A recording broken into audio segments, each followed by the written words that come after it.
Have you ever felt overwhelmed by things you can't control?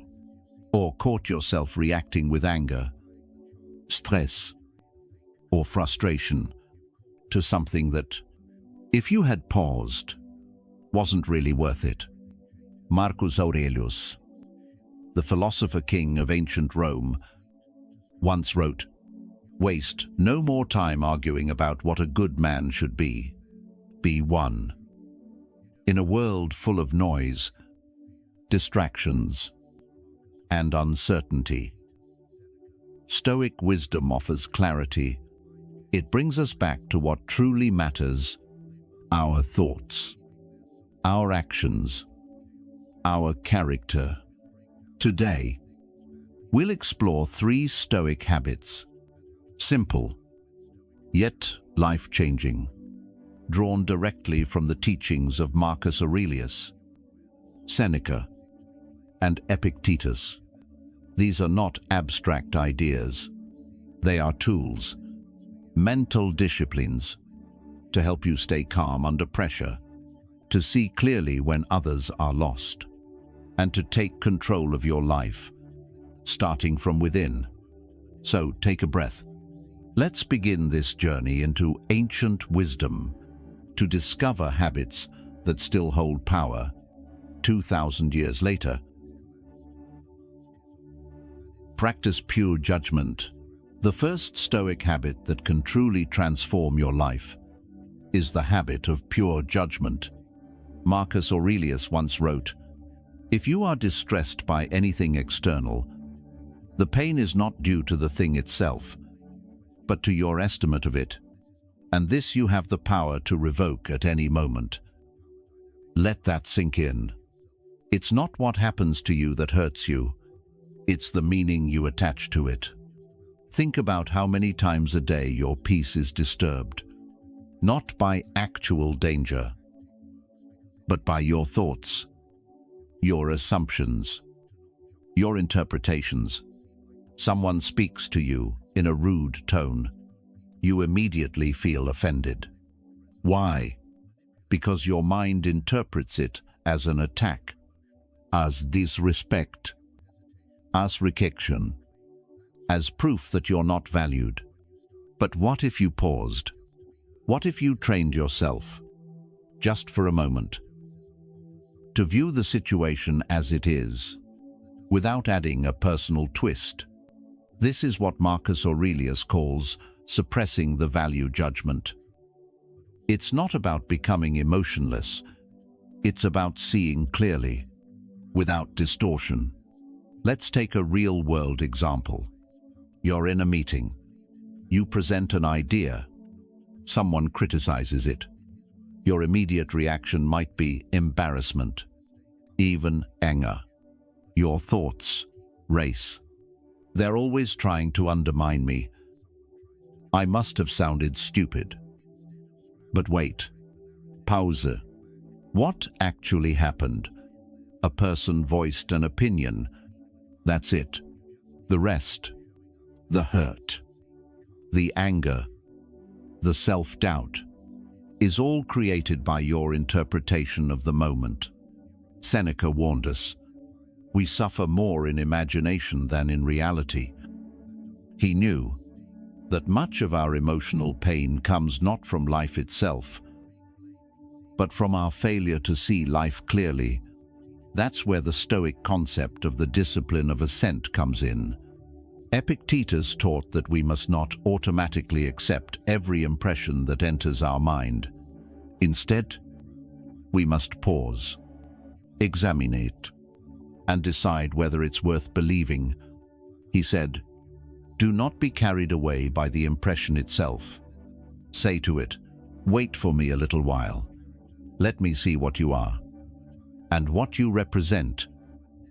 This practice is what modern psychology now calls cognitive distancing. It's foundational to therapy. But the Stoics knew it too. 0 years ago. And it works. Let's return to the driving example. You're on the road. Someone cuts you off. Your instincts kick in. You swerve. you're safe. But then comes the second wave. The yelling, the road rage, the boiling anger. Now, ask yourself, is that anger helping you? Is it necessary? Or is it just another way your mind has surrendered control to a moment that's already gone? Marcus Aurelius reminded himself daily, you have power over your mind, not outside events. Realize this, and you will find strength. So how do we train this habit? Here's a simple practice. When something happens, good or bad, describe it in objective, neutral terms. Don't say he humiliated me. Say, he made a comment. Don't say I failed. Say I attempted something and didn't get the result I wanted. Don't say this is a disaster. Say this is unexpected. The more neutral your description, the more power you regain over your mind. Because here's the truth. Your judgment is the gateway to your peace, or your prison. If you let every event dictate how you feel, you're a slave to circumstance. But if you train yourself to judge wisely, you become calm, centered, and free, no matter what the world throws at you. So the next time life tests you with insult, rejection, failure, or chaos, remember this habit. Don't react. Observe. Don't assume. Assess. And above all, choose clarity over confusion. Choose reason over reaction. That is pure judgment. And that is the first step to lasting inner strength. 2. Only desire what's inside your control. The second Stoic habit that will change your life is learning to only desire what is truly within your control. Marcus Aurelius wrote, "Love only what happens to you and is spun with the thread of your destiny." For what could more aptly fit your needs? It sounds poetic, but it's also profoundly practical, because here's the truth. Most of our anxiety, our frustration, and our disappointment comes from wanting things we were never meant to control. We want recognition. We want love that never leaves. We want wealth, security, success, a perfectly smooth life. And yet, we cannot force any of these to happen. We chase, we worry, we overthink, and then we suffer. Epictetus taught, some things are up to us, and some things are not. This is the foundation of Stoic thinking. What is up to you? Your thoughts, your actions, your choices, your effort, your attitude. What is not? The outcome, other people's opinions, the economy, the weather, the past. Imagine this. You apply for a job you really want. You study, prepare, ace the interview. But in the end, they choose someone else. You feel crushed. Why? Because even though you gave your best, your mind had already attached to the outcome. You didn't just do your part. You expected a reward, and that expectation is what created the pain. Seneca warned, it is not the man who has too little, but the man who craves more. That is poor.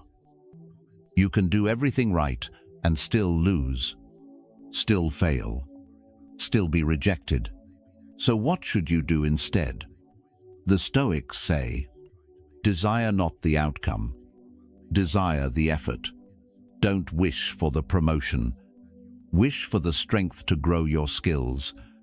Don't crave praise. Crave the discipline to keep showing up. Don't depend on others to make you feel whole.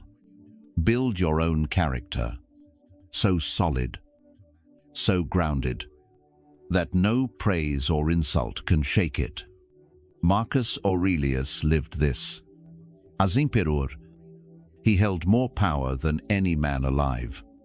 Yet he constantly reminded himself, you may not be able to control events, but you can control how you respond to them.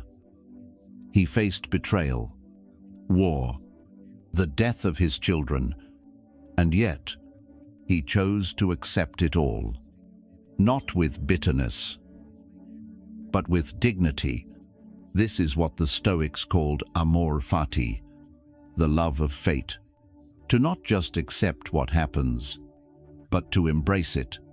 Because life is not about getting what you want, it's about learning to want what you get.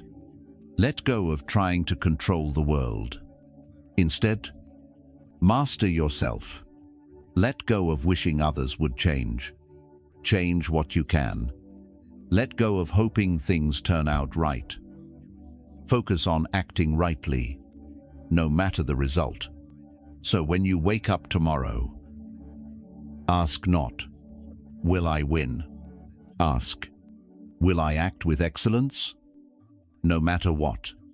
That's the power of this habit, and it will free you from the chains of constant craving into a life of calm, purpose, and inner strength. Desire less, act more, accept fully. That is the Stoic path. 3. Act for the common good.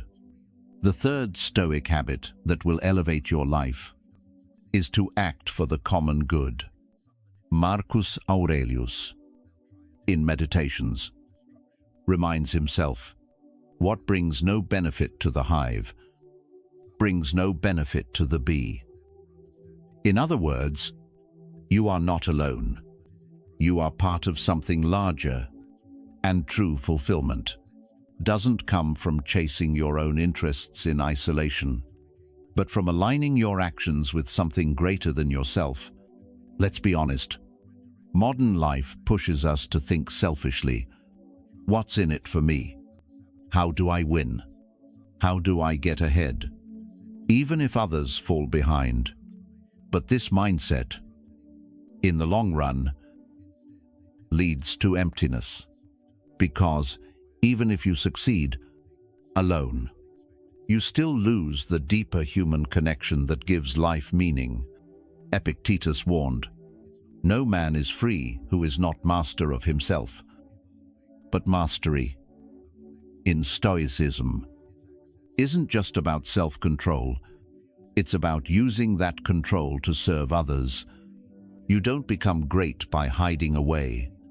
You become great by showing up and making the world better in the small circle you influence. Start with your roles. Maybe you're a parent, a son, a teacher, a friend. Marcus Aurelius wrote that every role comes with duties, and to live well is to perform your roles with excellence. Are you showing up with honesty, with fairness, with courage? Seneca said, wherever there is a human being, there is an opportunity for kindness. You don't need to change the entire world, but you can change someone's day with a word, with a decision, with your presence. Even small actions ripple outward, far beyond what you can see. And here's something powerful. When you commit to acting for the common good, your own life becomes more ordered, more stable, more meaningful. Why? Because selfish desires create chaos, but purpose-driven action creates clarity. Let's take a real example. Suppose you run a business. You can choose to cut corners to make more profit. Even if it means harming your customers or your team, you may gain short-term rewards. But in the long run, you lose trust, reputation, and your own inner peace. Now contrast that with this. You act with integrity. You serve with care. You build something that uplifts others. That's not weakness. That's Stoic strength. Marcus Aurelius reminded himself, don't go on discussing what a good man is. Just be one. Don't just admire virtue. Live it. Don't just seek personal growth. Contribute. Your life is not just about your success. It's about your impact, the energy you bring, the example you set, the legacy you leave. So each day, ask yourself, did I act with integrity? Did I make someone else's path easier? Did I stand up for something greater than my own comfort? Because that is how Stoics lead, and that is how you live a life worth remembering. Serve, uplift, lead by example. This is the third habit, and it's the one that turns a life of ambition into a life of meaning. So now you know 3 Stoic habits, 3 timeless disciplines, 3 ways to live, not just wisely, but powerfully. First, train your mind to judge clearly, without distortion. Don't let emotions hijack your peace. Second, desire only what lies within your control. Let go of craving outcomes. Focus on your actions. And third, live not just for yourself, but for the good of others, because true greatness serves something greater. Marcus Aurelius faced war, loss, betrayal, yet through it all, he stayed grounded in virtue. And so can you. The world may be chaotic, but you can be calm in the storm. You can lead with reason. You can act with strength. Not someday, but starting now, because the Stoic path is not about retreating from life. It's about mastering it, from the inside out. So the next time you feel overwhelmed, uncertain, or lost, remember this. You have the power to choose your thoughts. You have the power to choose your response. And you have the power to live with purpose. If this message spoke to you, make sure to subscribe and share it with someone who needs it. And above all, keep practicing these ancient truths, because with every small decision, you're not just surviving, you're becoming who you were meant to be. Thank you for watching. Stay strong, stay centered, stay stoic.